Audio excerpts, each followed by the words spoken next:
Bonjour à toutes et à tous. Bienvenue au débat des candidats et des candidates en vue de l'élection du 3 octobre, donc lundi prochain. Merci. Les gens qui arrivent, prenez place, n'hésitez pas. Donc, je m'appelle Geneviève Beaulieu, je suis co-responsable de l'organisation des Mercredis des sciences humaines avec mon collègue Boris Derry. On est bien content d'accueillir aujourd'hui nos 5 candidats et candidates, Madame Arantes, Monsieur Beauchesne, Madame Fortin, Monsieur Hénoud et Monsieur Lefebvre. Donc, merci de venir avec nous pour cet exercice démocratique très important. Donc, aux gens dans la salle, aux élèves et aux membres du public, bienvenue. On accueille aussi l'équipe de la TVCBF qui est là pour capter l'événement et qui sera donc retransmis l'événement sur les ondes de TVCBF, mais aussi sur leur chaîne YouTube. Pour assurer une belle qualité d'écoute à tous, s'il vous plaît, prière de fermer les sonneries de vos téléphones cellulaires pour être bien à l'écoute. Donc, merci encore d'être là. Je vous présente Anne-Marie Enfield, conseillère pédagogique ici au Cégep, qui sera notre animatrice pour cet avant-midi. Bon débat.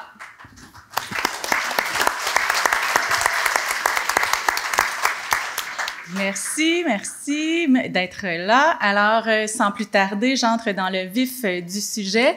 Le déroulement de ce débat comportera 2 périodes. Une première période sera consacrée aux questions que les élèves du programme de sciences humaines ont rédigées. Les questions porteront sur 4 thèmes. La deuxième période sera réservée aux questions du public. Alors, première période de questions, donc 4 thèmes. Il y aura une seule question par thème. Chaque candidate et candidat aura l'occasion de répondre à la question. Pour ajouter un peu de piment à l'affaire, nous avons offert la question complémentaire. Donc, chaque candidate a un témoin à sa portée qu'il devra brandir pour pouvoir avoir le privilège de poser une question complémentaire lorsque tout le monde aura terminé de répondre à la question thématique. Donc, à la fin de la question thématique, lorsque tout le monde aura terminé, la personne la plus rapide à lever le témoin aura l'avantage de poser la question complémentaire.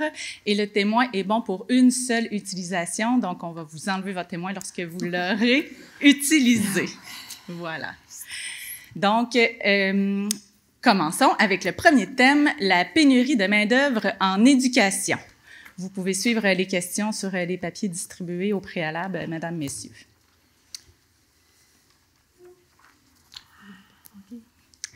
Alors, considérant les enjeux liés à la pénurie de main-d'œuvre et aux défis associés au fonctionnement du système d'éducation au Québec, comment inciter les étudiantes et les étudiants à faire carrière dans ce domaine? L'ordre des personnes répondantes a été pigé au hasard. Vous avez 1 minute 30 pour répondre à chaque question. Vous avez le temps qui défilera sous vos yeux. Je donne donc la parole à M. Tarek Hénoud.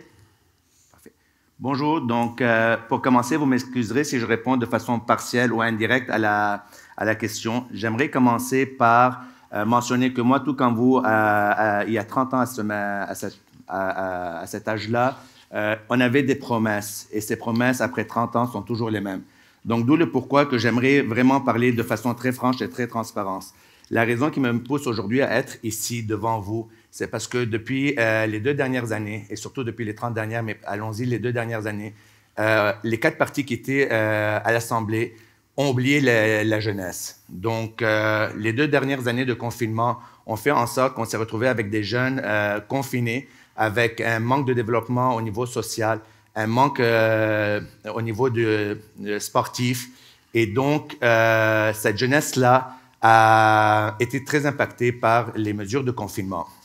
Effectivement, il y a une pénurie de main-d'œuvre. Je vais revenir rapidement là-dessus.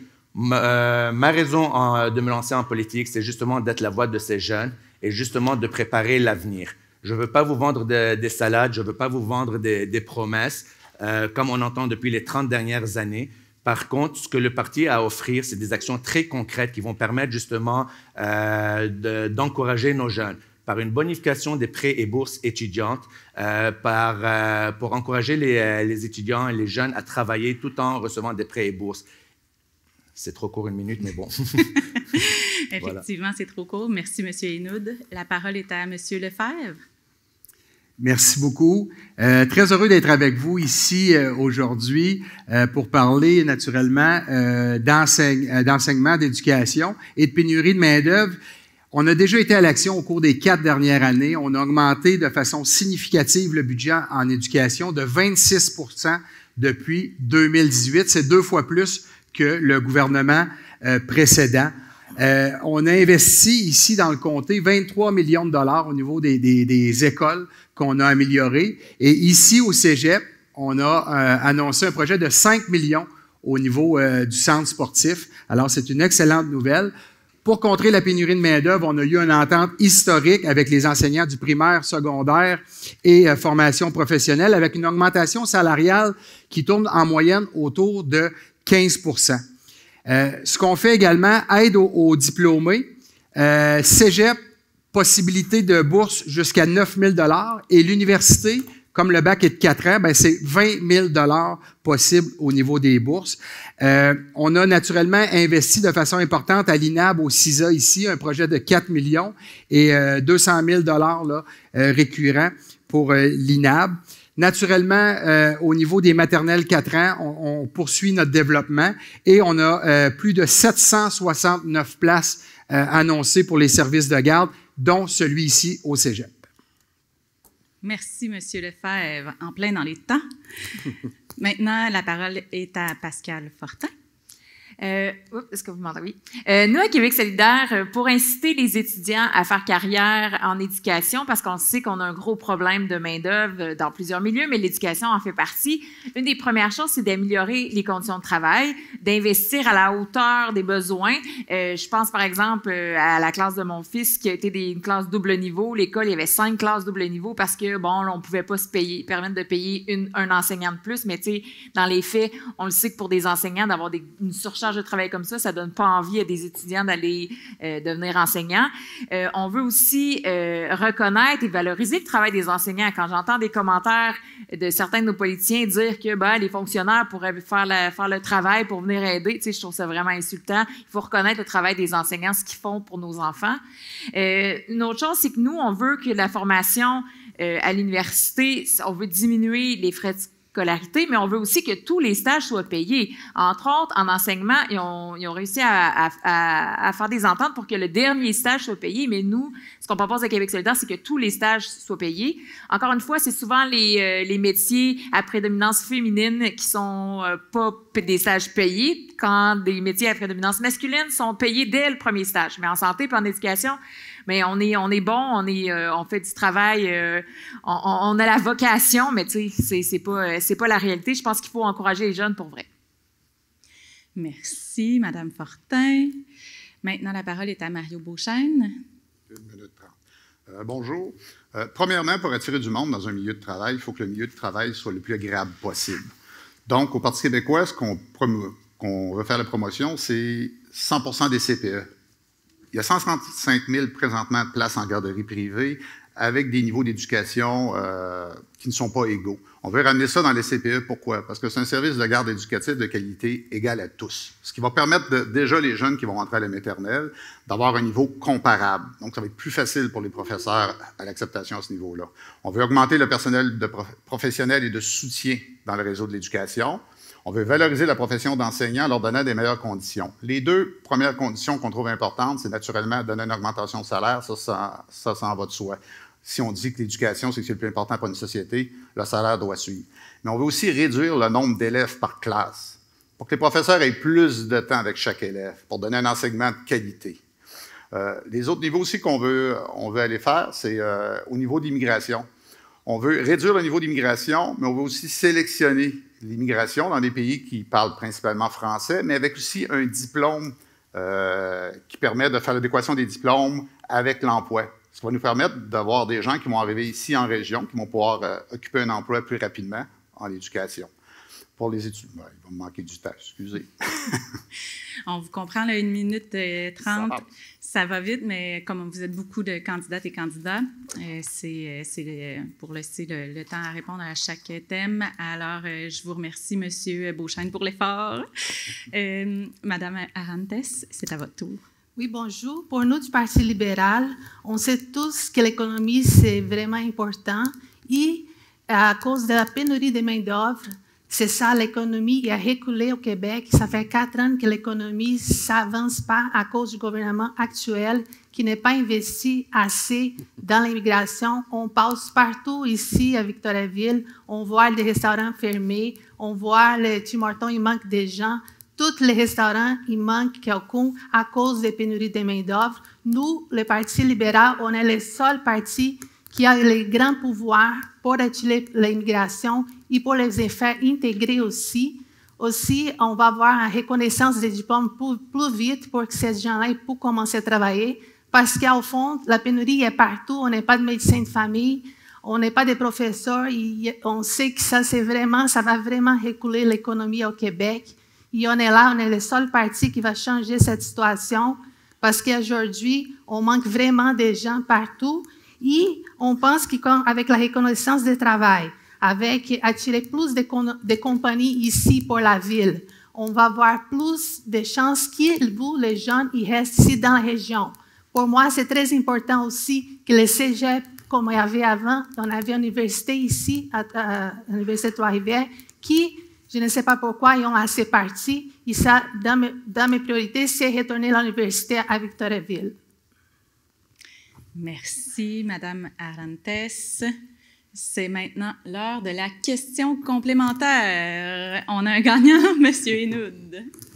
Très bien.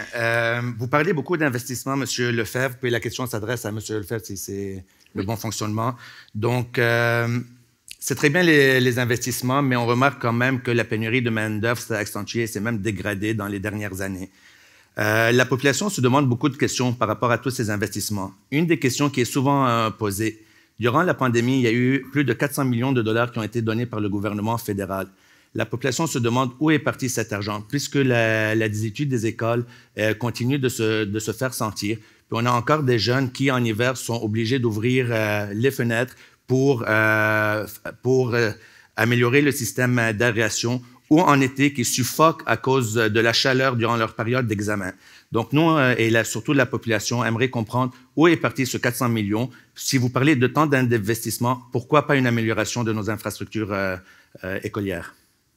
Bien, merci infiniment pour la question. Comme je vous ai dit, on parle de près de 30 millions d'investissements ici dans les écoles, dans le comté d'Arthabasca, l'Érable.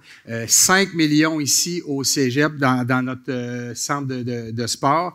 Et on a annoncé 2 milliards pour le prochain budget à l'intérieur pour améliorer nos écoles. Alors, je vous remercie infiniment pour la question. Ça nous permet de dire qu'on est le parti qui va mettre le plus d'argent dans nos infrastructures pour reprendre et avoir la chance d'avoir des écoles, un milieu de vie de qualité pour que nos enfants puissent bien apprendre dans un milieu sain.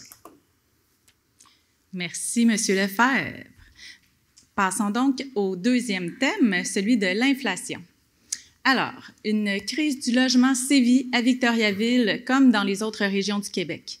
Partout, les places disponibles en logement social manquent. Le contexte d'inflation ajoute à la pression, surtout pour les gens qui travaillent au salaire minimum et qui ont de la difficulté à subvenir à leurs besoins fondamentaux.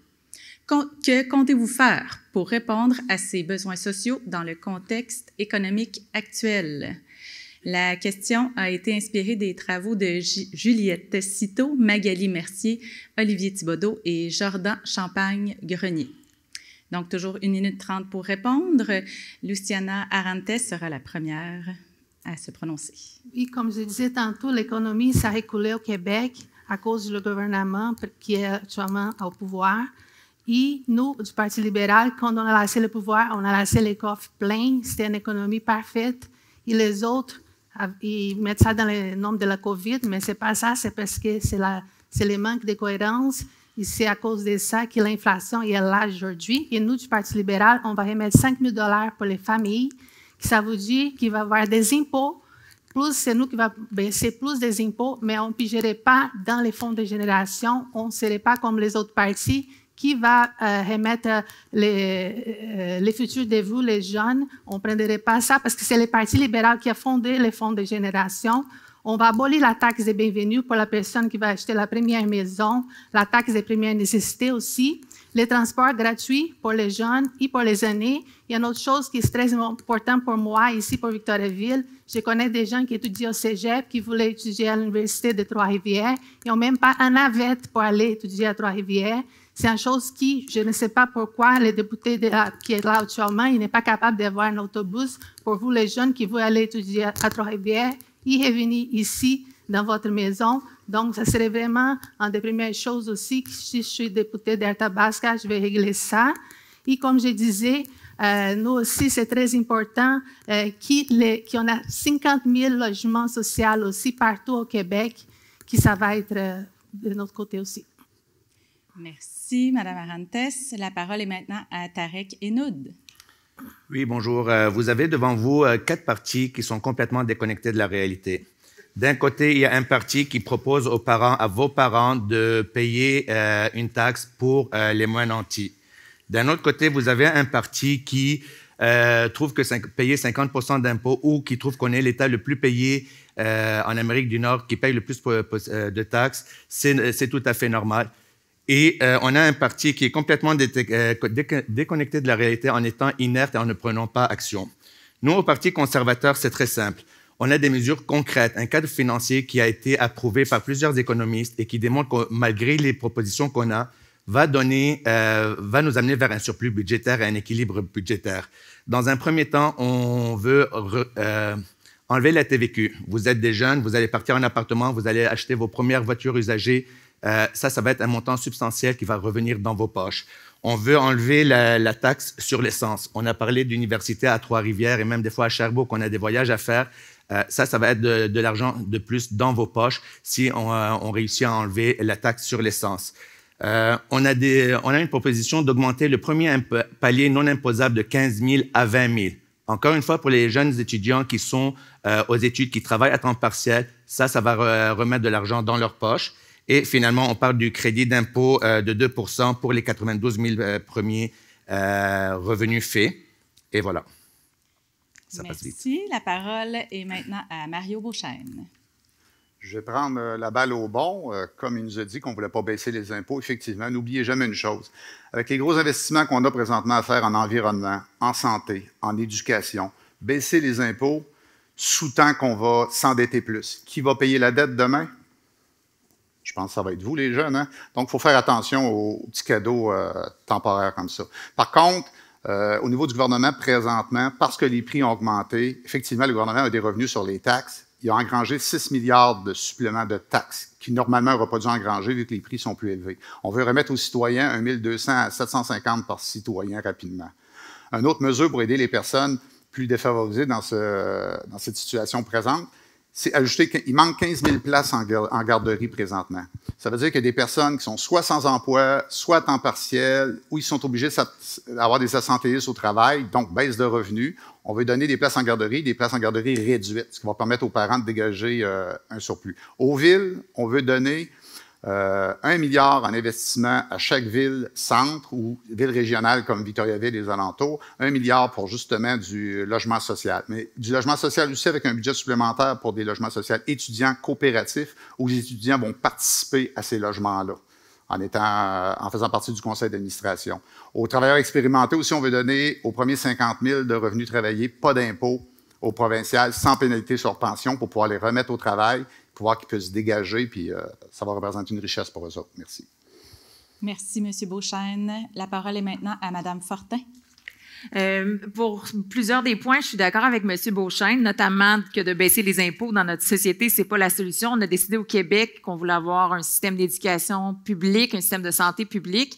Par rapport à notre budget, Québec solidaire, ça a été sorti dans un article de la presse. Notre cadre financier, c'est le seul qui respecte toutes les règles comptables. Fait que c'est fini de dire que Québec solidaire, on pète des nuages. Pour la question du logement, la CAQ a longtemps nié qu'on avait une crise du logement. Ils ont fini par l'accepter avant les élections, mais à Québec solidaire, ça fait longtemps qu'on se bat pour les droits des locataires. On sait qu'en 10 ans, les coûts des logements ont augmenté de 30 %, ce qui est énorme, même dans des régions ici comme à Victoriaville.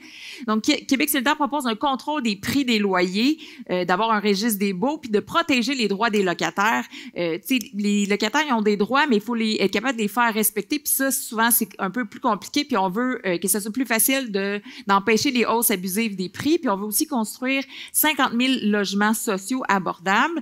On a aussi des projets pour avoir des maisons plus abordables.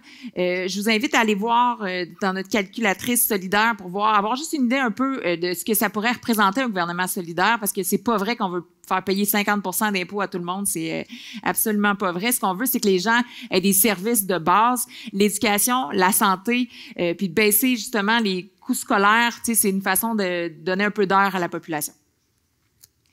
Merci. Maintenant, la parole est à Éric Lefebvre.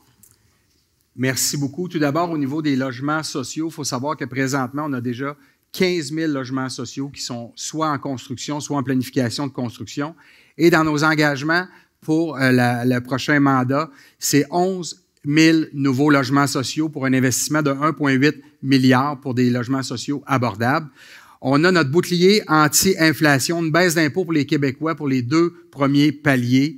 On a également, au niveau de notre bouclier anti-inflation, 400 $ qui va être remis avant le 31 décembre pour les gens qui gagnent entre 50 et 100 000 et 600 $ pour les gens qui gagnent moins de 50 000 $. Ça, c'est un engagement de 6,4 millions de dollars. 6,4 millions de Québécois qui vont pouvoir avoir ce montant-là. Également, du côté de nos aînés, jusqu'à 2 000 $ par année pour nos aînés, qu'il ne faut pas oublier. Et notre 4e mesure, ben, c'est de geler à un maximum de 3 % les augmentations des différents tarifs gouvernementaux. On a clairement, du côté de la Coalition Avenir Québec, la meilleure équipe économique. C'est reconnu par tous les analystes. Et on a diminué notre écart de richesse avec l'Ontario. Le salaire moyen a augmenté au Québec. Et ça, c'est vous qui allez en profiter. On investit en intelligence artificielle, en robotisation dans nos entreprises pour donner des salaires qui vont être encore plus attrayants pour vous. Très bien. Alors maintenant, c'est l'heure de la question complémentaire sur le thème de l'inflation. Madame Arantes. Oui, je voulais avoir une question pour le Québec solidaire parce qu'ils disent qu'il va créer des logements sociaux, mais ça, c'est vraiment un doute à moi-même. Ça veut dire que, supposons, tu achètes ton terrain, tu fais ta maison, donc c'est le gouvernement qui va voir les terrains. Donc, un jour, tu veux vendre ta maison, tu n'as pas le droit de vendre ta maison. Est-ce que c'est ça que j'ai bien compris? Non, c'est absolument pas ça. En fait, le principe, ça a déjà été démontré, notamment au Vermont, dans la ville de Burlington. C'était un des projets que Bernie Sanders a vraiment poussé pour, c'est que les terrains, ils sont gérés par comme une fiducie, c'est-à-dire que si on a la maison, elle nous appartient. Si on la vend, bien, on peut la vendre à la maison, puis on fait le profit qu'il y a dessus, mais le terrain, il nous appartient pas, donc on n'a pas eu à payer pour. Ça fait donc des maisons qui sont beaucoup moins chères, puis ça contrôle l'inflation que ces maisons-là pourraient avoir. C'est une façon de gérer qui a fait ses preuves, puis ça permet aux premiers acheteurs souvent d'être capables de se payer la maison parce que ça fait des maisons qui sont beaucoup moins chères. J'ai pas le chiffre exact, mais il me semble que c'est autour de comme 20 25 % moins cher. Fait que ça peut être vraiment intéressant pour les premiers acheteurs parce que je sais que les jeunes, aujourd'hui, ils ont l'impression qu'ils pourront jamais se payer une première maison quand on voit la hausse des prix, puis on voit à quel point c'est pas constant. Non, c'est pas du tout... ils peuvent les revendre définitivement. Merci. Alors, nous sommes maintenant rendus au 3e thème, celui de l'environnement. Une question courte et complexe. Selon vous, quelle est la meilleure manière de réduire les GES au Québec et comment comptez-vous y arriver? Cette question a été inspirée par les travaux de Laurie Fortier et Laurence Pelletier. Alors, la parole est à Pascal Fortin de Québec solidaire. Selon nous, à Québec solidaire, la meilleure façon de réduire les GES au Québec, premièrement, c'est de ne pas nier la crise climatique qu'il y a présentement. À Québec solidaire, on a la plateforme la plus ambitieuse qui a jamais été présentée lors d'élections au Québec. Ça a été validé par 8 experts indépendants. Donc, c'est une plateforme qui est vraiment sérieuse parce qu'on n'a pas le choix d'agir. On veut réduire de 55 % les GES d'ici 2030. Le secteur qui produit le plus de GES, c'est le secteur du transport, qui a produit 43,3 % des GES selon le rapport là, de 2019. Donc, un des secteurs auxquels on veut s'attaquer, c'est définitivement le transport. Il y a de plus en plus de voitures sur les routes au Québec. Des projets comme le 3e lien, ça va nous faire juste augmenter le nombre de voitures. Ce qu'on veut, c'est de ne pas mettre l'emphase sur une auto pour une personne. Il faut augmenter le transport en commun. Dans des endroits comme à Victoriaville, du transport en commun, il n'y a pas grand-chose d'accessible, d'efficace. Fait que ce qu'on veut, c'est un énorme chantier pour le transport en commun partout au Québec, dans les villes, dans les municipalités, puis interrégionales, pour qu'on puisse se passer de l'auto solo à certains moments pour des longs déplacements, par exemple. Fait que je pense que pour la crise climatique, il faut qu'on agisse. Il faut un parti qui prend ça au sérieux. Puis c'est pas vrai que c'est en recyclant notre plastique puis nos bouteilles chez nous qu'on va changer les choses. Merci, Madame Fortin. La parole est maintenant à Mario Beauchesne du Parti québécois. Le premier point pour réduire les GES, le plus important, le plus rapide qu'on peut obtenir, que tout le monde peut participer, c'est effectivement les transports, les transports, les transports. Nous, on veut rendre un budget disponible pour les 30 villes, régions les plus importantes du Québec, comme Victo et les alentours, pour qu'ils développent eux autres mêmes des transports en commun, mais vraiment axés sur le transport en commun, que ce soit des taxibus, des autobus, des tramways, des trains légers. Que les villes décident qu'il y ait la mobilité à l'intérieur des villes et entre les villes pour diminuer au maximum. On veut, en complément de ça, une création d'une passe climat. Ça veut dire une carte. Imaginez une carte de transport en commun. Vous pourriez prendre le métro à Montréal, embarquer dans l'autobus, vous en ir à Victoriaville, prendre le taxibus jusqu'à votre maison avec une seule carte. Au début, elle ne sera pas gratuite, mais on veut la rendre gratuite. Un peu comme en Allemagne, le transport en commun complètement gratuit. C'est ce qui va inciter le plus à diminuer le parc automobile. Aussi, on veut pénaliser la mauvaise offre en véhicules électriques. C'est bien beau de parler de véhicules électriques, vous en voulez tout un, vos parents, tout le monde, j'en veux un, je suis une liste d'attente de 2 ans. Donc, on veut bonifier, premièrement, les autos électriques, ça coûte cher, plus cher qu'une auto essence. Donc, on veut bonifier la prime à l'achat pour la rendre plus accessible. Puis, on veut aussi pénaliser les concessionnaires pour qu'ils en offrent. Il y a des États qui ont fait ça et soudainement, les concessionnaires qui n'avaient pas d'auto électrique à offrir se sont trouvés avec un inventaire d'auto électrique. Donc, accessible rapidement. Oh merde, 2 minutes. Merci. Alors, on continue avec des réponses de 1 minute 30. Je sais, c'est cruel, vous en auriez long à dire. Donc, M. Tarek Enoud. Super. La question, c'est à se poser plutôt que de vivre de peur. Comment? Oh, c'est M. Lefebvre. Je ne veux pas vous... Excusez-moi. Est-ce que ça vous va si... Non, j'ai cru entendre mon nom à l'oreille. Ben oui, c'est bien, il t'avait nommé. T'aimes tu mieux y aller? Non, vas-y. Excusez, j'étais une bonne élève. Alors, j'y vais? C'est un impair de ma part. Parfait, non, pas de problème. Bien, écoutez, ça passe directement par l'électrification des transports. C'est une de nos plus grandes richesses, l'électricité, pour réduire nos GES. Et il faut savoir que notre objectif est de diminuer de 37,5 d'ici 2030 pour nous ramener au taux de 1990. Et rappelez également qu'on est le premier de tous les États en Amérique du Nord au niveau de notre taux de GES par habitant présentement. Alors, on est déjà performant, mais on va s'assurer de diminuer de 37,5 d'ici 2030. De quelle manière on va le faire? Électrification des transports. On a signé le plus gros contrat d'exportation d'électricité verte avec New York. Ça va nous rapporter des milliards de dollars. On a un plan qui est chiffré, qui est financé pour lutter contre les changements climatiques. Et en 2035, il n'y aura plus de vente de véhicules au gaz. Et naturellement, là, on a les véhicules électriques qui augmentent. Dans notre programme, on a annoncé qu'on aurait 23 700 nouvelles bornes électriques d'ici 2026. Et je veux quand même vous glisser un mot là, au niveau de l'élargissement de la consigne, qui est un moyen concret au niveau de l'environnement. Je suis très, très fier de Machinex, ici à Plessisville, qui travaille à l'élargissement de la consigne. Et au niveau du transport, il y a eu 1 million qui a été remis à la ville de Victoriaville pour un système intégré en transport intelligent qu'on a donné dans le dernier mandat. Très bien, merci. Alors, maintenant, la parole est à M. Enoud. Excellent. Alors, je mentionnais, est-ce qu'on aimerait continuer de vivre dans la peur ou de vivre d'espoir? Qui d'entre nous, en ce moment, ou de vos parents est en mesure de se payer une voiture électrique? Et s'il est en mesure de le faire, quand est-ce qu'il va la recevoir? Au Parti conservateur, l'environnement est très important. Mais pour pouvoir travailler sur l'environnement, ça prend également une économie qui est forte. D'où le pourquoi que en allant chercher les exploitations des hydrocarbures, on va créer une richesse qui va aller...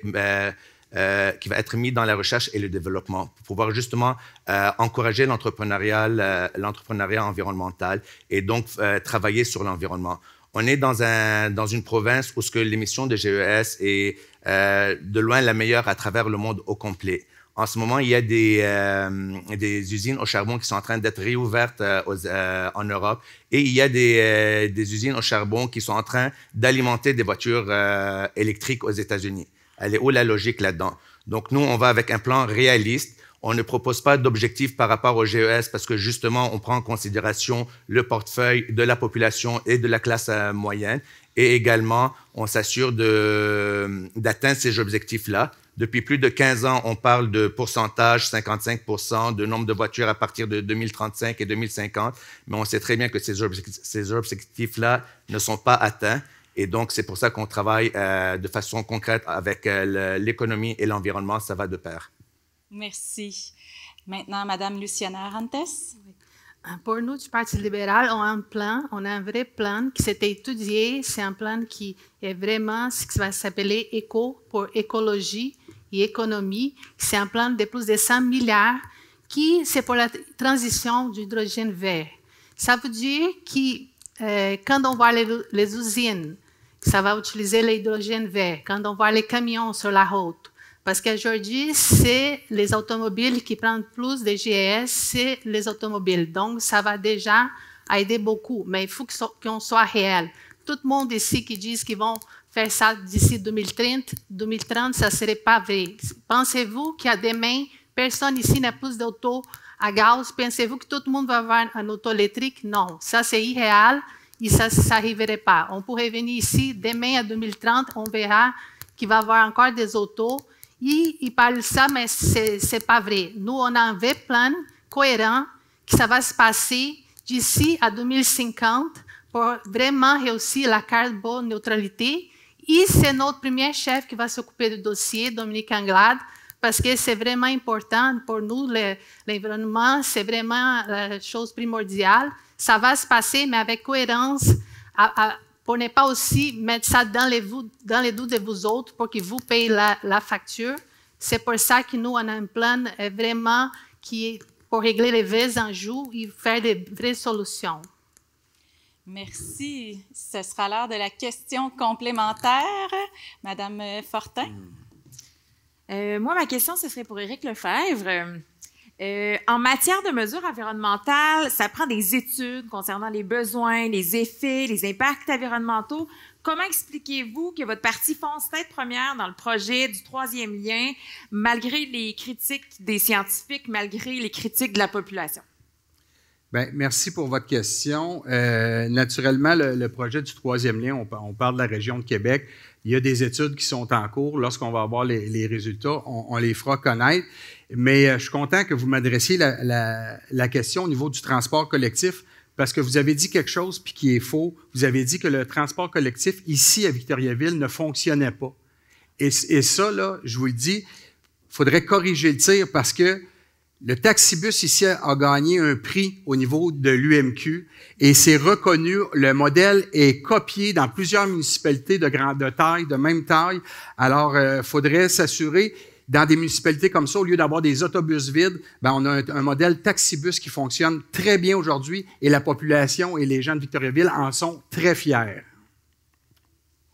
Merci. Alors, nous abordons donc le quatrième et dernier thème, celui de la santé.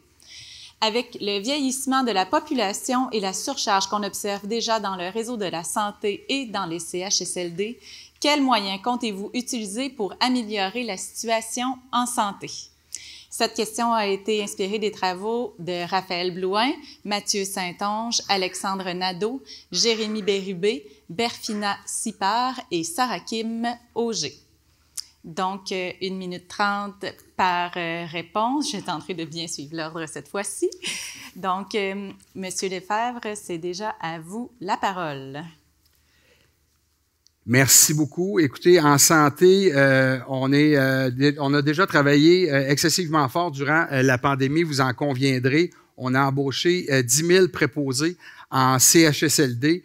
Et la priorité avec le ministre Christian Dubé, c'est naturellement de rebâtir un réseau de la santé qui va être plus humain et plus performant. Et la priorité va être assurément la première ligne. On va mettre tous nos professionnels de la santé à contribution pour donner le maximum de services nécessaires et on va essayer de décentraliser vers les régions pour mieux répondre aux besoins. On veut que le secteur privé puisse jouer un plus grand rôle avec les cliniques médicales spécialisées pour réduire la liste d'attente au niveau d'une chirurgie. C'est une place qu'on veut mettre, une place intelligente, raisonnable, mais sans rien enlever au réseau public. Et naturellement, on va s'assurer de la gratuité des services. On va également donner un coup de barre pour les services et soins à domicile. On a annoncé qu'on allait ajouter 900 millions supplémentaires. J'en ai fait l'annonce moi-même avec le premier ministre ici. Et on va également donner du transport médical par hélicoptère pour les Québécois en région qui méritent également d'avoir des soins de qualité. Merci, M. Lefebvre. Madame Arantes, maintenant.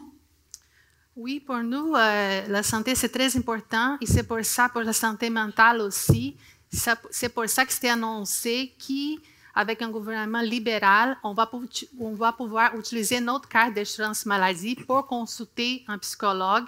On va pouvoir avoir des saisons de 15 saisons par année parce qu'on sait, avec la pandémie, il y a beaucoup d'anxiété. Les jeunes étaient oubliés par les gouvernements actuels. Ils ont élevé les sports. On a passé 12 ans sans e-sport. Quoi dire d'autre aussi? Qu'est-ce qu'ils ont fait dans les CHSLD qui ont vraiment fait ça mal fait? Donc, pour nous, c'est très important la santé mentale. Ça va se passer pour ça, gratuitement, avec notre carte d'assurance maladie. Aussi, les gens qui attendent pour une opération, ils vont pouvoir passer aussi pour les privés et c'est le gouvernement qui va payer. Pour les médecins de famille, quand on était au pouvoir, il manquait 400 000. Aujourd'hui, il manque plus de 1 million de personnes qui n'ont pas de médecins de famille. Et pour nous, c'est primordial. C'est avec la reconnaissance des diplômes, aller chercher ailleurs des médecins à l'étranger. Ça va se passer aussi de ce côté-là pour qu'il y en ait plus de médecins ici dans les régions et distribuer aussi les médecins pour chaque région. Et c'est vraiment ça dans notre programme, avoir un médecin de famille pour tous les Québécois, parce que sans santé, on n'a rien. Et c'est vraiment une chose de priorité pour le Parti libéral. Merci, Madame Arantes. C'est le tour de Pascal Fortin maintenant. C'est sûr que moi, en santé, je pourrais en dire vraiment long. J'essaie de me garder pour 1 minute 30. Une des premières choses en santé, définitivement, c'est de décentraliser, de tasser le privé en santé. Je m'excuse, mais c'est pas vrai qu'on a assez d'infirmières pour se permettre d'avoir nos infirmières du public qui s'en vont au privé parce que les conditions sont meilleures. Après ça, notre système public est anéanti parce qu'on manque d'infirmières. Puis là, on dit, ben là, le privé fonctionne mieux. C'est complètement illogique. Fait que déjà là, je pense que le privé, oubliez ça. Pendant la pandémie, par exemple, dire qu'on pouvait faire des chirurgies au privé. Moi, j'ai parlé avec des médecins sur le terrain. Souvent, ce qui manquait, c'était des préposés à l'entretien ménager pour les salles d'opération pendant la pandémie. Puis c'est pour ça qu'ils étaient obligés d'aller au privé parce que sinon, on aurait pu faire rouler nos propres salles d'opération au public. Dans les autres projets de Québec solidaire, c'est d'arrêter que l'urgence soit la porte d'entrée du système de santé. On avait des super bons services. Par exemple, nos CLSC, on a coupé dans nos CLSC, mais nous, ce qu'on veut faire, c'est ramener la première ligne dans nos CLSC, puis au 811. Moi, j'ai déjà travaillé au 811, puis c'est un super bon service. On pourrait mettre nos infirmières cliniciennes de la partie pour qu'ils puissent offrir le meilleur service de première ligne, puis mettre, par exemple, d'autres professionnels dans les urgences, des physiothérapeutes, par exemple. Quand on a mal au dos, c'est pas un médecin qu'on a besoin de voir. Bref, que ce soit plus l'urgence, la porte d'entrée dans notre système de la santé. On veut aussi plus de reconnaissance des compétences des différents professionnels. Puis on veut aussi reconnaître les diplômes de l'étranger plus facilement, définitivement, parce qu'on en a des gens qui seraient prêts à travailler, prêter main forte. Merci. C'est maintenant le tour à Tarek Henoud de répondre. Super. On a trois partis plutôt qui ont été au gouvernement depuis déjà plus de 30 ans. Moi, depuis que je suis retourné au Québec en 91, c'est la même histoire, c'est les mêmes promesses qu'on entend et c'est les mêmes défaillances du système de santé qu'on voit. Moi, depuis le mois de mai, je suis sur le terrain, puis j'ai discuté avec des centaines d'aînés, avec des centaines de jeunes au niveau de la santé mentale, au niveau du traitement dans les CHSLD qu'ils ont dû subir. Et clairement, la population est prise en otage. On donne des promesses, puis d'année en année, c'est toujours les mêmes promesses, et pire, ça se dégrade. J'ai eu à vivre dans plusieurs pays à l'extérieur du Québec. Laissez-moi vous dire que le système au Nigeria, où je me suis fait traiter, est beaucoup mieux que ce qu'on a ici au Québec. Donc, ce qu'il faudrait faire, nous, c'est pas très simple. C'est très simple. On n'invente pas la roue. On se calque à un système de santé qui a fait ses preuves en Europe, dans les pays scandinaves, en Allemagne. On l'importe ici et on s'assure que dans un délai raisonnable, on va chercher une refonte du système de santé avec le privé qui garde la gratuité. Puis c'est étonnant parce que quand nous, on parlait de privé, les autres partis, eux, nous riaient en plein dans la face en disant qu'on ne peut pas avoir un système à deux vitesses. Nous, ce qu'on offre, c'est la gratuité en tout temps avec la carte RAMQ, puis en cherchant une compétitivité entre le privé et le public. On va aller chercher justement une meilleure qualité des services, une meilleure productivité, et ça va inciter nos infirmières à retourner travailler dans le système de la santé. Et voilà. Merci. Maintenant, M. Mario Beauchesne. Oui.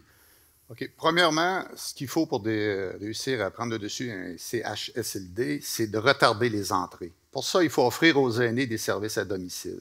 C'est que trop souvent, parce qu'il y a un manque de services à domicile, ils vont aller trop vite dans le système de santé, puis ils vont engorger le système de santé. Donc, nous, on veut faire la promotion des CLSC, la porte d'entrée du réseau de santé des services sociaux. Pourquoi? Parce que le CLSC, c'est des soins de proximité, il est près de son monde. Si on regarde ici, on a un hôpital central, mais à Plessisville, ils ont un CLSC qui donne des services. Et les CLSC donnent des soins à domicile aux personnes âgées. Les budgets sont trop petits présentement, on veut les augmenter. Parce que si les personnes ont des soins à domicile, oui, ils vont rester plus longtemps à domicile, ce qui va déjà engorger le système. Le CLSC aussi a un volet super important, c'est préventif. Parce que des personnes âgées attendent à domicile, leur état s'en va vers le pire, finalement se retrouve à l'hôpital, se retrouve placé, alors que si on fait du préventif, on évite ça. Il faut arrêter de soigner le monde, il faut prévenir pour qu'ils soient moins malades. Autre chose aussi qu'il faut pour les personnes âgées, ce qu'on a vécu à la période du COVID, c'est une création d'un poste de protecteur des aînés. Il faut veiller à la dignité et au respect de leurs droits. Il faut contrer la négligence et la maltraitance. Il faut faire la promotion auprès des aînés aussi des ressources disponibles et des droits de la personne. Trop souvent, les aînés ne connaissent pas les services qu'ils pourraient avoir. Donc, en englobant ça comme enveloppe, on supporte mieux nos aînés. Merci. Donc, dernière chance d'utiliser votre témoin pour la question complémentaire. Nous n'avons pas de questions complémentaires. Très bien. Alors, c'est donc le temps de passer à la deuxième période. Ce sera le temps de faire les questions du public. Nous avons jusqu'à 11h35. C'est donc à dire que nous aurons le temps pour environ 8 questions. J'en profite pour remercier les élèves de sciences humaines et les profs qui les ont accompagnés dans la rédaction des excellentes questions que nous avons eues pour la première période. Là, je sais que dans la salle, plein d'élèves ont réfléchi à des questions. Peut-être qu'il y en a qui ont été déçus qu'elles ne soient pas choisies. C'est maintenant l'occasion ou jamais d'y aller, de prendre le micro et de vous adresser à nos candidates et candidats. Alors, il y aura la possibilité de poser des questions, mais une seule fois, donc une seule question par personne. Vous devez l'adresser à une candidate ou à un candidat. On vous demande, pour que tout le monde ait le temps d'avoir la parole, de vous limiter à environ 1 minute lorsque vous posez votre question. La personne aura environ 1 minute 30 pour répondre. Nous avons fait le choix de faire une alternance femmes-hommes. Donc, on commencerait par une femme pour poser la question si quelqu'un se présente au micro. Mais on procédera là, ainsi à tour de rôle à l'alternance. Et dernière chose, nous accordons la priorité aux élèves du cégep pour poser les questions. Alors, il y a 2 micros dans la salle. Je vois difficilement les personnes au micro, mais je laisse mes camarades gérer les tours de parole. Bonjour, je me présente Simon, étudiant en GTA à l'INAB, si vous connaissez un peu mieux. Moi, je me pose la question, j'ai écouté les débats aussi à la télévision, puis l'agriculture, malheureusement, c'est pas un terme qui est sexy, hein. Malgré le fait qu'on mange 3 repas par jour. Je sais pas pour vous, mais moi, c'est mon cas. J'aimerais savoir en 2 temps, quelles sont vos promesses électorales pour l'agriculture, puis plus précisément, dans un 2e temps, pour l'établissement agricole des jeunes, la relève qui veulent, dans certains cas, réacheter des terres qui valent des millions, ou dans mon cas, partir un projet maraîcher. Donc bref, je répète la question. Quelles sont vos promesses électorales en termes d'agriculture et d'établissement agricole? Merci. Monsieur Aki. Est-ce que tu adresses la question en particulier? À tous les partis. Non. Alors, qui veut saisir la balle au bon? Madame Fortin. À Québec solidaire, on a plusieurs projets pour l'agriculture. On veut bonifier les programmes de soutien en agriculture biologique et écologique de proximité. On veut avoir des politiques d'achat local, alimentaire dans le secteur public, donc 70 d'aliments locaux. Puis on veut offrir un soutien technique et financier pour le passage du conventionnel au biologique. Dans la région ici, on veut soutenir la relève agricole dans le processus d'achat de propriété, puis on veut encourager les différentes formes de propriété agricole. Il y a des fermes, par exemple, je pense que la ferme 58, 59, tu sais, des projets qu'on peut avoir d'une plus petite ferme, on peut avoir des plus petites terres, on n'est pas obligé d'acheter des terres pour des millions, puis on va accompagner financièrement, puis en soutien aussi technique, parce qu'il y a beaucoup de paperasse puis de choses à faire. Donc, on veut soutenir notre relève. On est chanceux là, avec l'INAB, on est super, on a une relève incroyable, fait qu'il faut les aider à s'établir là, dans la région. Merci. Donc, je passerai à la prochaine question. C'est bon? Non, c'est Oui.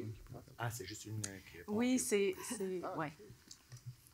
Seulement, c'est une question, une réponse. On demandait de cibler un candidat ou une candidate pour les questions. Alors, je laisse la parole à la personne suivante. Bonjour, je m'appelle Sarah-Ève, je suis une femme trans. Je voudrais savoir qu'est-ce que vous pensez à faire avec les personnes comme moi dans la prochaine année, les prochaines années aussi. Est-ce que tu adressais ta question à un candidat ou une candidate en particulier? N'importe qui peut répondre. Oui, donc... Je peux répondre. Oui. Nous, du Parti libéral, on est conscient de la diversité. Voir bien que moi aussi, je suis un immigrant. On est là pour tout le monde. On est un parti qui veut unir la population. On ne veut pas la diviser. On est là pour toutes les origines. On veut donner la chance à tout le monde. Et c'est pour ça que nous, du Parti libéral, on est les plus bien placés pour parler de diversité. C'est nous qui avons aidé les immigrants. C'est nous qui donnons les opportunités aussi pour les communautés comme les vôtres. Donc, il y a plusieurs programmes présentement pour aider la communauté qui vous appartiennent. Et c'est ça qui pour nous, on est très important et on regarde beaucoup la diversité ici au Québec. Merci pour la question et la réponse. Donc, personne suivante. Alors, question pour M. Hinoud. Dans votre programme, vous insistez sur les accords de libre-échange, mais concrètement, ça signifie quoi? Avec quel pays, avec quelle région, quelle province? Puis aussi, ça pourrait être une bonne idée pour venir contrer certaines restrictions qu'on a par rapport à la Russie ou la Chine. Est-ce que vous comptez faire des accords de libre-échange avec les États-Unis aussi, qui ont perdu certains accords commerciaux avec nous autres, ou vous allez tout simplement faire des accords de libre-échange avec d'autres provinces ou des pays, disons, alliés comme les Européens? Une très bonne question, merci de la poser. En fait, si je ne me trompe pas, le libre-échange, c'est surtout au niveau fédéral que ça se négocie. Par contre, nous, ce qu'on préconise dans notre programme, c'est vraiment une déréglementation au niveau des petites et moyennes entreprises pour justement donner plus de latitude aux entreprises de croître et de se développer, et également d'enlever la bureaucratie. Encore une fois, tout cet été, j'ai rencontré de très jeunes entrepreneurs dans la vingtaine, dans la trentaine, qui me disaient à quel point pour eux c'était important d'enlever la bureaucratie, d'enlever certains règlements pour pouvoir justement développer leur entreprise, pour pouvoir aller chercher plus de financement, pour contrer également la pénurie de main-d'œuvre. Donc, c'est surtout là-dessus qu'on mise vraiment une déréglementation dans différents secteurs et une réduction de la bureaucratie. Merci, M. Hénoud. Personne suivante. Bonjour, je suis très content d'avoir pu vous entendre sur plusieurs thèmes. Ma question va être ciblée sur Éric Lefebvre. J'aimerais savoir votre position sur la construction de grands projets tels que le troisième lien. D'après vous, est-ce que ça doit se faire avec, premièrement, l'acceptabilité sociale de la population et une évaluation scientifique, à savoir que c'est utile et ça respecte les normes environnementales du gouvernement du Québec? Bien, juste ton prénom, excuse-moi? Loïc. Loïc. Bonjour, Loïc. Bien, merci beaucoup pour ta question, Loïc. Des projets de grandes infrastructures comme celui-là sont importants. Il y a des études qui sont présentement en cours. On attend les résultats de ce côté-là. Le projet a été changé. On parlait d'un projet 6 voies, qui est maintenant un projet 4 voies, centre-ville à centre-ville, entre Lévis et Québec. Et assurément, l'acceptabilité sociale est importante dans chacun des projets qu'on fait au gouvernement du Québec. Oui. Donc là, présentement, on a fait un premier tour de questions.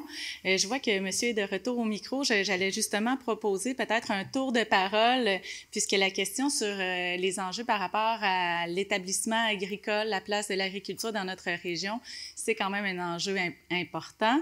Donc, je vais laisser la parole aux autres candidats qui voudraient rebondir sur cet enjeu. Mais j'en profite aussi pour vous dire que je sais que vous avez des questions dans vos têtes. Je sais que vous les avez travaillées. Je vous encourage vraiment, là, particulièrement, mesdames, là, à vous lever et à vous emparer des micros dans la salle. C'est une chance. Je sais que ça demande du courage de le faire, mais c'est aussi pour vous qu'on fait ça. Alors, les candidats vont prendre la parole, mais pendant ce temps-là, là, répétez un peu la question dans vos têtes. Allez-y, n'ayez pas peur. On est entre nous. Oui, Monsieur Lefebvre.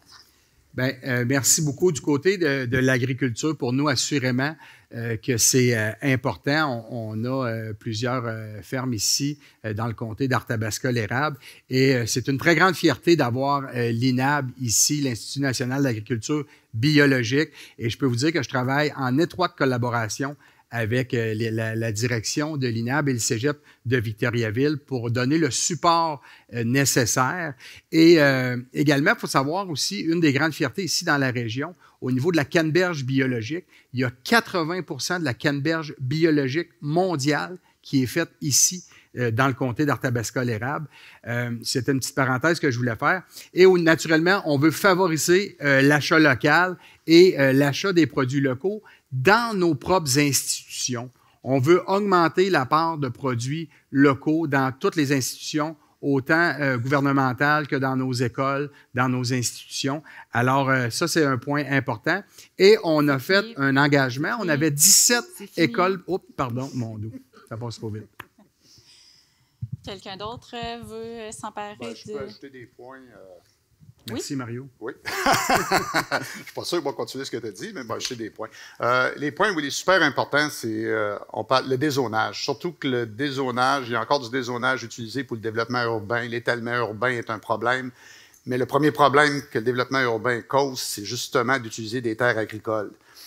Fait qu'il faut limiter ça. Je sais qu'il y a aussi des terres agricoles qui sont divisées en plus petites parcelles qui ne sont pas utilisées présentement pour le milieu agricole, alors qu'ils devraient être utilisés pour le milieu agricole. Là, personne ne se penche là-dessus. Ils sont disponibles, mais ils ne sont pas utilisés. Il y a des gros monopoles présentement en agriculture au Québec. Il faut encourager la diversité dans les projets. Pour avoir une biodiversité, on voit ce qui arrive avec les abeilles, on voit ce qui arrive. Aussi qu'on concentre trop d'un élevage ou d'une culture, on se retrouve immanquablement avec une instabilité des systèmes. Donc, il faut la culture biologique, naturellement, on ne peut pas être plus vertueux que ça quand même. Puis, former une relève agricole, oui, mais variée, comme je disais, avec des projets variés. Puis, d'encourager le transfert d'entreprises, puis le démarrage d'entreprises aussi. Merci. Merci. Oui, Mme Arantes, et ensuite M. Hénoud. Oui, pour moi, j'ai visité plusieurs fermes. 7 mois, j'ai parlé avec les agriculteurs. Moi-même, j'étais née dans une ferme Mon père était producteur agricole, mais pas ici, parce que je suis originaire du Brésil. Je connais la problématique. C'est partout, c'est comme ça. Pour nous, ça va être vraiment pour aider la production agricole, ça va être vraiment le côté de la paperasse que j'ai écouté beaucoup, que c'est vraiment une chose que ça recule beaucoup le travail des agriculteurs de faire les papiers, de faire le paperasse. Ça, c'est vraiment une chose que ça va changer. Et aussi, inciter la relève, comme vous êtes de la relève, donner une aide pour la relève pour passer à travers des difficultés. Et aussi, protéger les terres agricoles, parce qu'aujourd'hui, le gouvernement ne fait rien pour protéger nos terres agricoles. Ils vendent ça pour les gens de l'étranger. Ça, c'est une chose aussi qui doit être réglementée, et ça va être réglementé avec le gouvernement libéral. Je laisserai la parole à M. Hinault et ensuite on retournera aux questions dans la salle. Merci. J'ai beaucoup de respect pour les agriculteurs, toutes, si je peux dire, professions, secteurs confondus, que ce soit les plus grands ou que ce soit les plus petits. Cet été, j'ai eu à rencontrer beaucoup d'agriculteurs maraîchers. Puis moi, depuis déjà plusieurs années, j'encourage le local, j'encourage nos agriculteurs maraîchers. On sait qu'ils sont souvent face à des difficultés et des défis beaucoup plus élevés que des agriculteurs qui sont déjà bien établis dans la région. Alors, comme on le mentionne souvent, au niveau des agriculteurs et de l'entrepreneuriat, c'est le volet réglementation et bureaucratie qui vient les étouffer et qui fait en sorte que leur projet est viable ou pas après 2-3 ans. D'où le pourquoi qu'il faut absolument déréglementer, qu'il faut être à leur écoute, qu'il faut les supporter financièrement pour justement développer l'agriculture maraîchère. Également, nous, on offre une bonification sur notre programme de prêts et bourses. On veut encourager les étudiants à aller à faire des stages, à travailler l'été dans justement ce milieu-là pour venir aider nos agriculteurs. Merci. Alors, je vois que, Joie, nous avons des personnes pour poser des questions. Nous sommes à l'écoute. Oui, ben moi, dans le fond, c'est une question que j'envoie à qui veut la répondre. Oui. C'est concernant notre patrimoine. Dans la circonscription, puis partout dans le territoire, on sait qu'on a beaucoup d'églises. Moi, je voulais savoir ce que vous voulez faire avec ça, parce que c'est vraiment des infrastructures qui coûtent cher à entretenir. Fait que c'est ça. Oui, donc, qui prendra la balle au bon? Monsieur Lefebvre.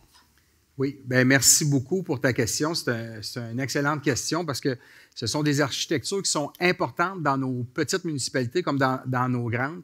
Et on a annoncé un investissement de plusieurs millions de dollars pour nos églises, pour transformer, requalifier nos églises avec de nouveaux projets. Donc, on travaille de collaboration avec Investissement Québec pour pouvoir avoir des projets dans nos églises, nos projets d'entrepreneurs, projets de conversion, d'habitation, mais on a mis des sommes d'argent importantes pour nos églises pour pouvoir conserver ce patrimoine important au niveau du Québec. Est-ce que quelqu'un voudrait apporter une réponse complémentaire, M. Hinault? En toute transparence, je n'ai pas de solution ou de réponse à votre question. Par contre, moi, je suis très impliqué dans ma paroisse Bois-Franc. Puis je sais que depuis 1 an ou 2, il y a eu des mesures qui ont été mises en place et des sondages qui ont été faits auprès de la population pour voir comment transformer nos lieux de culte en lieux actifs qui regorgent de vie et qu'on puisse les préserver au niveau du patrimoine.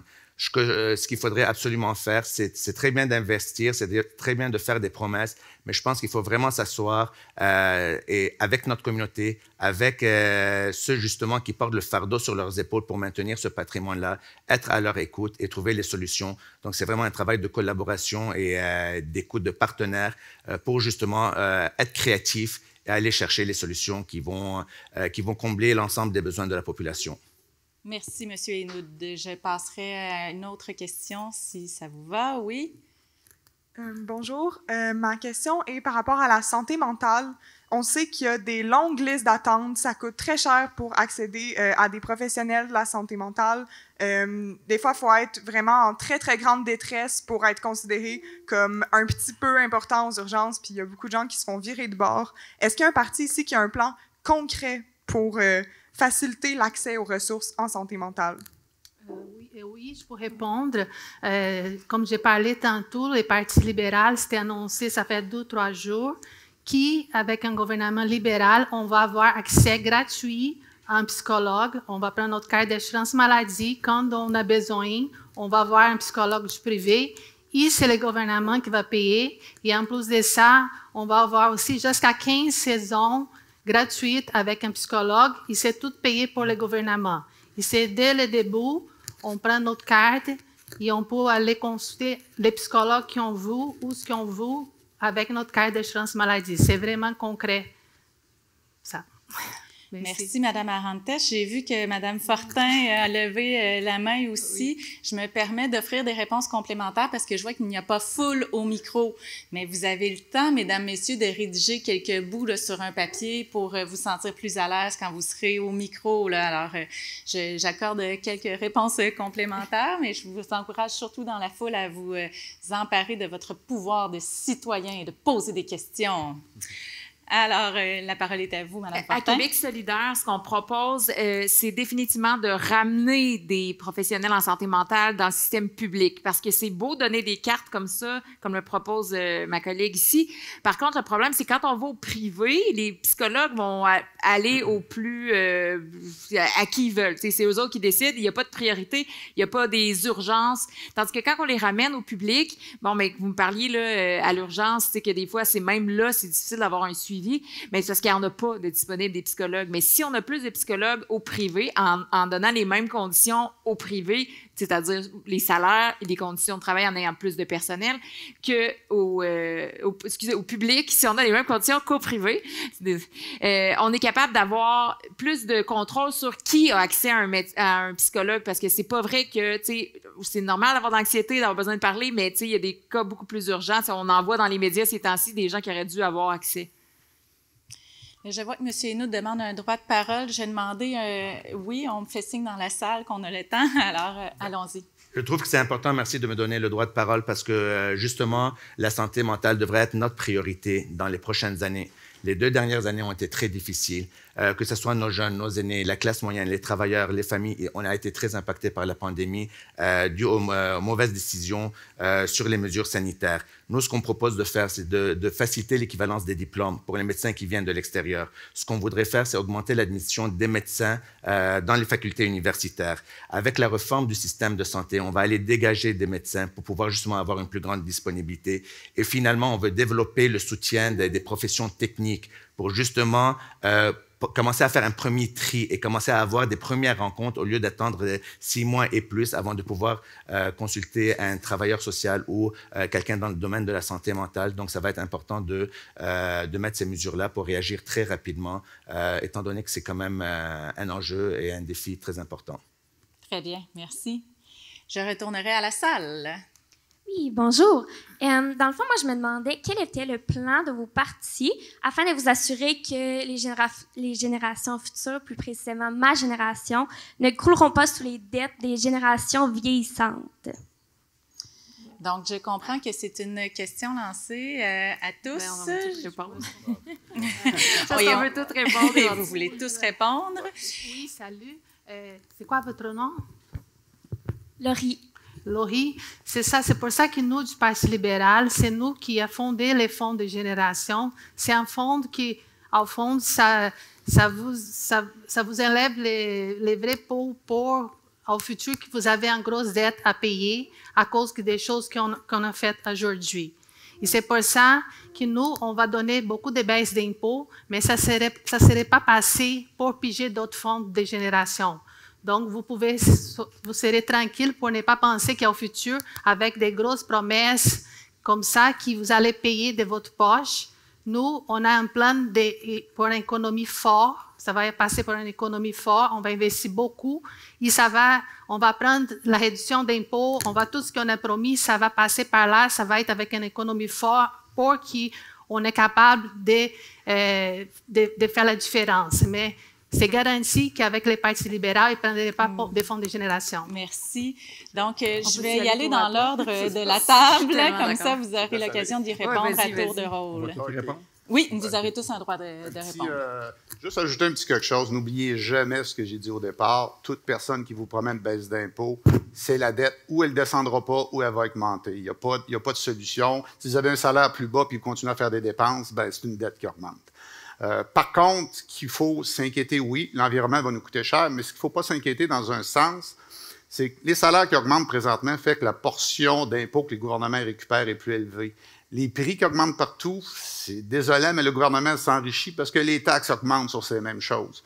Donc, dans les futures années, puis le plein emploi va faire que les programmes de soutien vont être moins importants. Donc, le gouvernement devrait dégager un surplus pour justement attaquer les gros chantiers, mais en autant qu'il n'y ait pas de baisse d'impôts, ce qui va permettre de réduire la dette, ce qui va vous permettre de respirer quand vous allez être rendu à mon âge.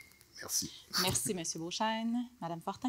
La dette au Québec, c'est sous contrôle. Québec solidaire, on ne propose pas de toucher au fonds des générations, on ne promet pas de baisse d'impôts. Mais la dette qui est vraiment importante, surtout pour votre génération, c'est la dette au niveau de l'environnement. Parce qu'on aura beau avoir les poches pleines d'argent, puis c'est pas une question de créer de l'anxiété. En fait, je pense que c'est de nier quelque chose, de se dire qu'on veut créer de l'anxiété en parlant de la crise environnementale. Vous êtes conscient, vous êtes intelligent, vous le savez, vous le voyez. On aura beau avoir plein d'argent, si on n'a pas un pays où être, si on a encore des désastres environnementaux, notre argent ne servira pas à grand-chose. Voilà, c'est tout. Je ne parlerai pas d'argent plus que ça, parce que la dette la plus importante, je trouve que c'est la dette au niveau environnemental. Merci, Mme Fortin. On est tous d'accord pour dire que l'environnement est très important, qu'il faut en prendre soin. Mais en ce moment, ce que la classe moyenne veut et ce que les familles veulent, les travailleurs veulent, c'est une bouffée d'oxygène pour pouvoir finir la fin du mois et payer leurs factures. Nous, ce qu'on propose, c'est une autonomie du citoyen, quelqu'un qui est capable de prendre les décisions par lui-même et de travailler son avenir. On parle d'impôts, on parle de budget. Nous, ce qu'on cherche, c'est l'équilibre budgétaire et même les surplus dans un premier mandat. On a donné 15 milliards de dollars de gré à gré dans des contrats. On ne sait même pas à qui et comment et pourquoi. Donc ça, c'est une façon de gérer le budget.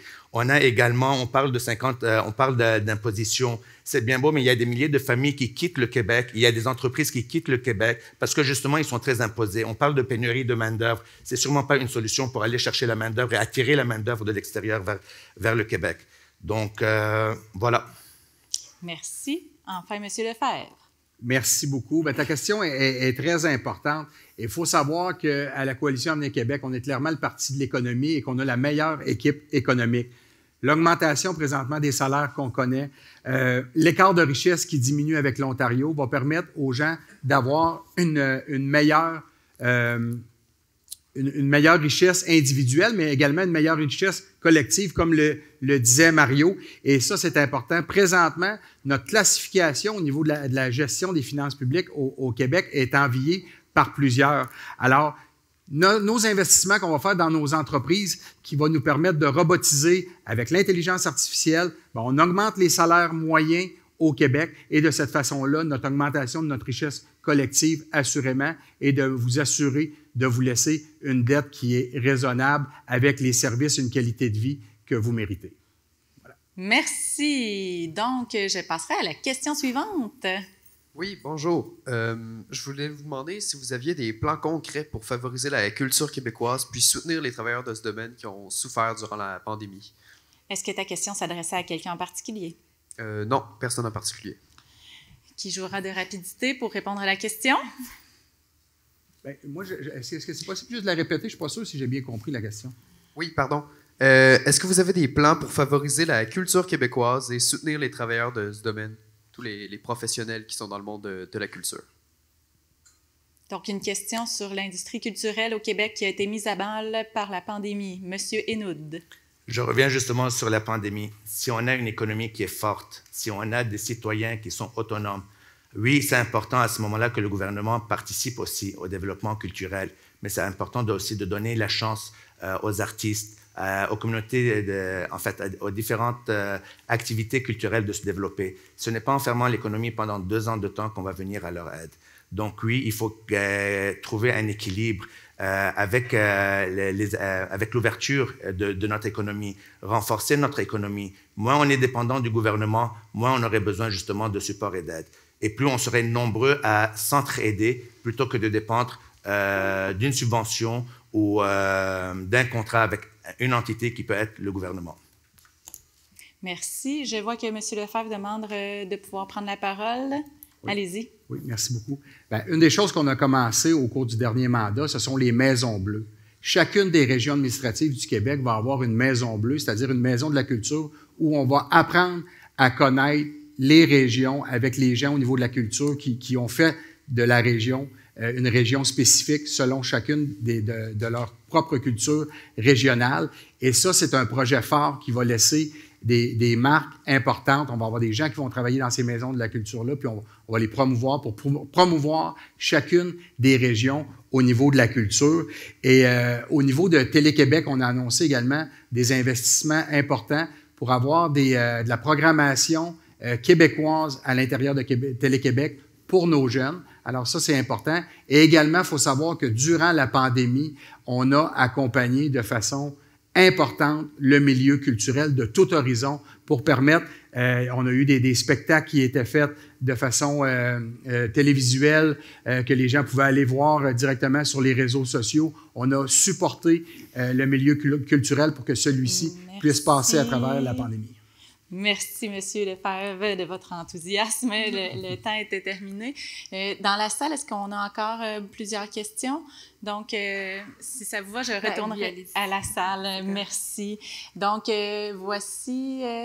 Bonjour. Ma question, c'est, croyez-vous que limiter l'accès aux jeunes étudiants francophones dans les écoles anglophones est une méthode efficace qui aurait vraiment un impact pour protéger la langue française? Est-ce que ta question s'adresse à quelqu'un en particulier? Non, pas vraiment. OK, je peux commencer. Quelqu'un de visé. Bon, je peux commencer. Pour nous, du Parti libéral, on donne à vous le choix. On n'oblige personne. C'est sûr, c'est important la langue française. Vous voyez bien, je suis un immigrant, je parle français très, très bien. Tous les immigrants, avec le temps, ils vont parler français. Mais pour nous, c'est important que vous choisissez à quelle langue vous pouvez étudier. Si un jour vous voulez étudier à Montréal en anglais, c'est votre choix. Vous avez le choix de choisir. C'est ça que c'est important pour nous du Parti libéral. Et pour moi aussi, je pense qu'en 2022, ça serait le temps d'avoir une femme dans le pouvoir, parce que quand une femme gagne, toutes les femmes y gagnent aussi. Et pour nous, c'est très important de laisser le choix à la population. Nous, on était contre la loi 96 parce que nous, on veut que chacun puisse choisir la langue qu'il veut étudier et en même temps, on protège la langue française parce qu'on intègre les immigrants et on va bien avec moi-même, que je parle très bien français. Merci, Madame Arantes. Donc là, je vois que cette question soulève vos passions. Comme pour la dernière question, M. Hénaud et Lefebvre ont pris un droit de parole. J'accorderai un droit de parole à M. Beauchamp et Mme Fortin, mais on se réservera 1 minute par candidat comme mot de la fin. Comme ça, s'il y a des choses que vous auriez aimé pouvoir dire, mais que vous n'avez pas eu l'occasion de vous proposer, vous aurez l'occasion de le faire d'ici la fin. Est-ce que ça vous convient, Mesdames, Messieurs? Oui. Allons-y comme ça. Donc, M. Beauchamp. OK, ça va être bref. Je veux juste ajouter quelque chose au sujet de la langue française. Oui, le Parti québécois, nous, on cherche toujours à promouvoir la langue française. Même, on aimerait l'implanter, les études au cégep en langue française, parce que souvent, le milieu du travail qui en découle après va être surtout francophone. Mais ce qu'il ne faut pas oublier, c'est qu'on n'est pas contre les autres langues. Et c'est ça, je pense, dans le débat qui est un peu... Tout le monde fait semblant qu'il y en a qui sont pour le français et l'anglais. Non, on est pour le français prioritaire pour une langue commune, parce qu'il faut se comprendre, il faut se parler, il faut se donner des interactions entre nous autres en français. Mais après, oui, il faut parler plusieurs langues. Là. J'ai ma fille qui parle 3 langues, ma femme qui est immigrante, 5 langues. Bon, OK, moi, j'en parle 1,5, là, mais... La langue française est la première langue, mais il faut en apprendre d'autres. Il ne faut pas focusser sur... Parce qu'on étudie en français, on ne peut pas apprendre d'autres langues à la même école. Vous avez des bons profs, on est capable d'apprendre plus. Merci, M. Beauchamp. C'est vrai qu'on a des bons profs. J'ai jamais vu d'idée, là. Madame Fortin? Pour Québec solidaire, dans un premier mandat, notre priorité, je dirais, en matière de langue française, c'est surtout pour les immigrants qui arrivent, que la francisation se fasse en milieu de travail. C'est vraiment ça notre priorité en matière de français. On n'est pas contre là, la question que vous posez, à savoir d'imposer les cégeps en français. C'est pas qu'on est contre, absolument, mais c'est plus, c'est pas une priorité pour cette campagne-ci. On m'a dit qu'il fallait aussi clore la rencontre, c'est assez là. Non, c'est pas... Après, après, parfait, oui. Je vais continuer de parler de ça, excellent. Donc, tu sais, nous, ce qu'on veut, c'est, en culture, on en parlait un peu tout à l'heure aussi, ça va avec le français aussi, c'est donner des bons culturels aux nouveaux immigrants pour qu'ils découvrent la culture, puis en même temps, ça donne un coup de pouce au milieu culturel, puis faire des visites ou des activités là, culturelles aux étudiants primaires, secondaires, 4 par année, pour justement que le français, ça soit pas parce qu'ils sont obligés d'aller au cégep en français, qu'ils aient au cégep en français, mais que ce soit parce qu'ils aiment le français puis veulent continuer encore dans ça. Merci, Madame Fortin. Donc, juste pour être clair, on a des questions du public jusqu'à 11h35 et à 11h35, je vous donnerai 1 minute comme mot de la fin. Donc, vous aurez le temps d'ajouter des informations si vous n'avez pas eu l'occasion de le faire dans un droit de parole. Alors, je poursuis. Question de la salle. Bonjour. Ma question, ça serait plus pour Éric Lefebvre. Excusez-moi, je suis un petit peu... je suis un petit peu stressé. Avec les 2 ans donc le COVID, qu'on a subi de mesures abusées avec les cours en ligne, l'arrêt du sport parascolaire, les masques et le passeport vaccinal, on peut avoir l'impression qu'il n'y a eu de balance entre la santé mentale des jeunes et les mesures mises en place. Donc, ça veut dire qu'on n'a plus bien de liberté parce que nos amis avaient été vaccinés et non, nous, on ne pouvait pas. On ne pouvait pas sortir avec nos amis à quelque part parce qu'on n'était pas vaccinés. Juste une petite parenthèse. Qu'est-ce qui nous qu'est-ce qui nous pousserait à voter de nouveau pour votre gouvernement, sachant que la santé mentale des jeunes a été mise de côté dans les 2 dernières années? Donc, est-ce que ta question s'adresse à quelqu'un en particulier? Oui, c'était Éric Lefebvre, merci. Oui. Bien, merci beaucoup pour ta question. Puis, je dois t'avouer que les 2 groupes de gens qui ont été le plus affectés, assurément, dans la pandémie, ce sont les jeunes, puis ce sont nos aînés. Je sais que ça a été excessivement difficile pour vous. Quand cette pandémie-là est arrivée, on avait une page blanche devant nous et c'était une pandémie qui était mondiale. On avait des décisions à prendre. Nous, ce qu'on a fait le choix de faire, c'est de prendre la santé publique et de se coller sur la santé publique avec les recommandations des experts. C'est ce qu'on a fait tout au long de la pandémie. Et si on regarde la surmortalité qu'il y a eu à travers le monde, bien, on fait partie de ceux qui ont eu le meilleur résultat avec le moins de surmortalité. Donc, la vaccination, ça a fonctionné. C'était une solution qu'on devait faire. Puis si on peut aujourd'hui être ici, tout le monde être dans cette salle-là, c'est parce que justement, la plupart de la population a été vaccinée et je suis persuadé que c'était la bonne chose à faire. Merci. Donc, une autre question ici?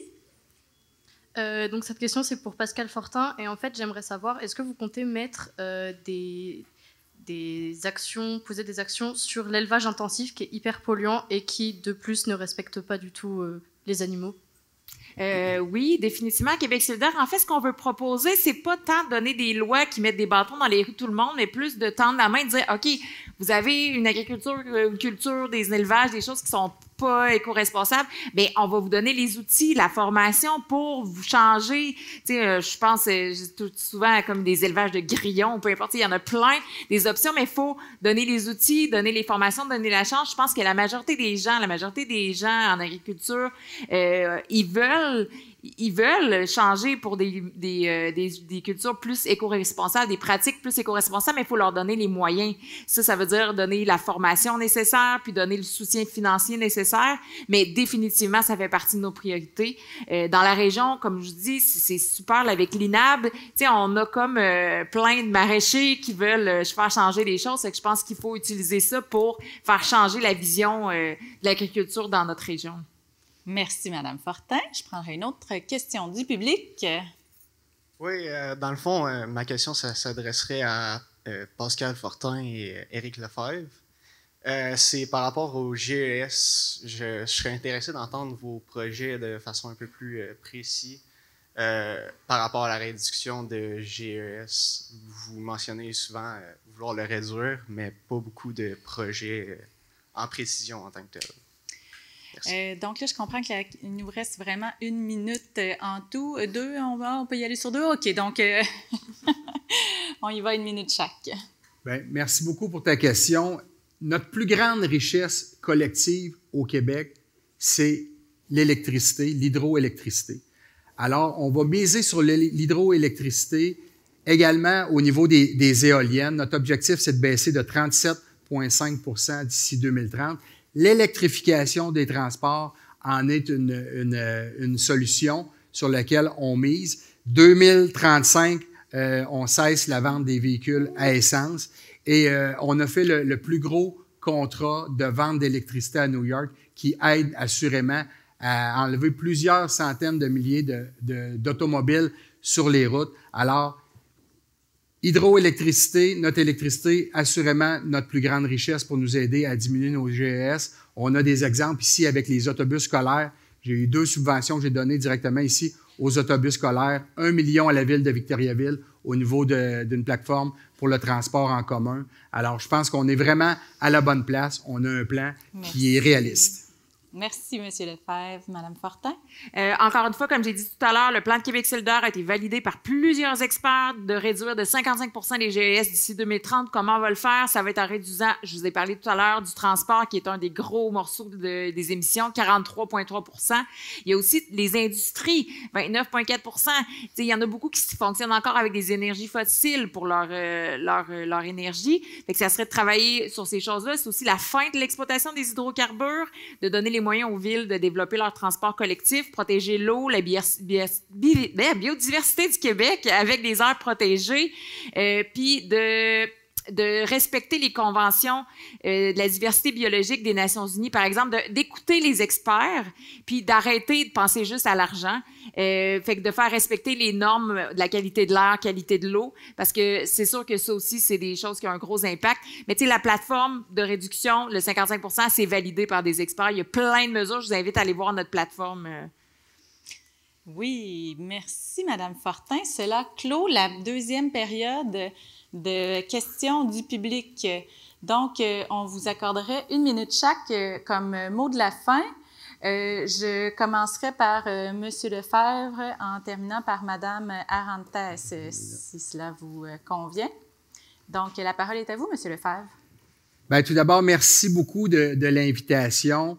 Depuis 6 ans maintenant que j'ai le privilège d'être vos yeux, votre voix et vos oreilles à l'Assemblée nationale. C'est un grand privilège que vous m'avez donné au cours des 6 dernières années et j'espère avoir la chance de pouvoir poursuivre mon travail pour vous et avec vous. Au cours des 4 dernières années, malgré 2 années de pandémie, c'est 700 millions d'investissements qu'il y a eu comme retombées ici dans le comté d'Arthabasca-l'Érable. C'est assurément un des comtés qui a eu le plus d'investissements.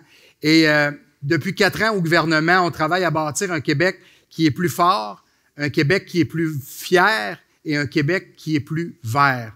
Je veux qu'on puisse travailler ensemble à continuer à développer notre Québec ensemble. Et on a tenu 80 de nos promesses au cours des 4 dernières années, malgré 2 ans de pandémie. Alors, ce sera un privilège de pouvoir poursuivre le travail avec vous et pour vous. Merci. Monsieur Henoud. Super. On entend souvent parler d'investissement dans la région, ce qui est très, très bien. Par contre, il faut faire une différence entre investissement et promesses. Promesses qui seront peut-être pas tenues ou qui seront reportées à plus tard. Moi, je me lance en politique pas pour faire des promesses. Il y a eu une détresse dans les 2 dernières années et c'est cette détresse-là qui m'a amené à me lancer en politique. Pas pour faire des promesses, mais pour être vraiment à l'écoute de la population et pour voir comment on peut créer une équipe forte, et pas une équipe, une économie forte, et justement développer la région de sorte à ce qu'elle soit autonome, que les citoyens soient autonomes et moins dépendants du gouvernement. On a un parti conservateur qui a des valeurs de rassembleurs, des valeurs qui se veulent fortes au niveau de l'économie, au niveau de la déréglementation et la décentralisation. Donc, nous, c'est ce qu'on propose. On a des candidats qui sont prêts à relever ce défi-là, tout comme moi. Je le fais pour mes enfants, puis je le fais pour les générations à venir. Merci, M. Henoud. Mme Fortin? Moi, pour ces élections, mes priorités sont assez claires. C'était le niveau de l'environnement, le logement, le transport, la santé.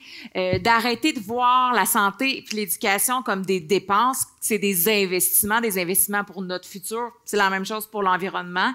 Je veux qu'on arrête de toujours penser à l'argent. J'aimerais ça qu'on pense au monde, à la qualité de vie de ces gens-là.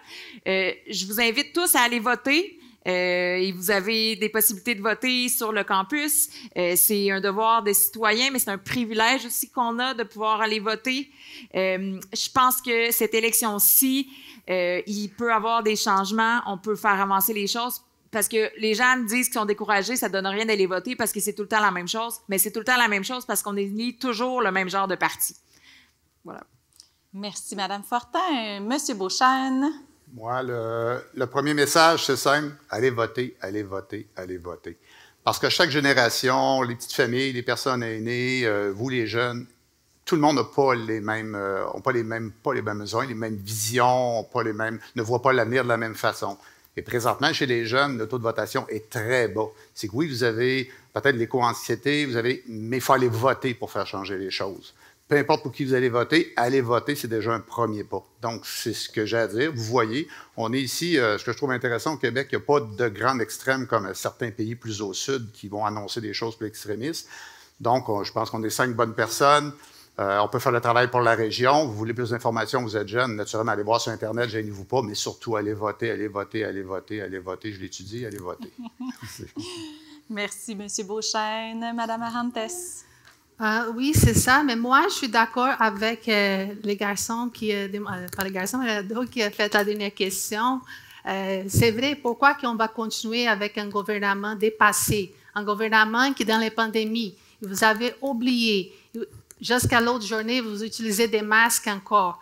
Vous ne faisiez pas des sports. Pourquoi continuer? Ça ne me tente pas non plus de continuer avec un gouvernement qui n'en ait pas des services de garde, qui n'en ait pas des médecins de famille, qui n'en ait pas des gens pour travailler. Comme je disais, si vous voulez avancer dans la vie, il faut regarder un Québec avec une vision, un Québec grand, un Québec qui, de tous les Québécois, qui donne l'opportunité pour tout le monde. Ce n'est pas un Québec petit. On va voir grand pour le Québec. Et le seul parti qui va voir grand pour le Québec, avec notre vrai enjeu, notre vraie solution, c'est le Parti libéral. Et je vous invite à aller voter le 3 octobre. Votez vrai. Votez pour les partis qui c'est plus cohérent. Et bonne chance à tout le monde. Merci beaucoup. Merci. Alors, comme mot de la fin, merci.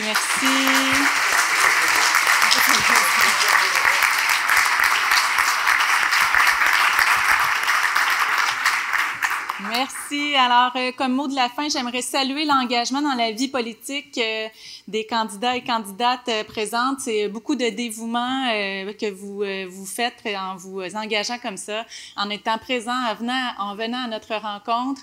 Allez voter. Toutes les informations sont affichées. Vous pouvez voter dès maintenant. N'oubliez pas vos cartes d'identité. Merci tout le monde.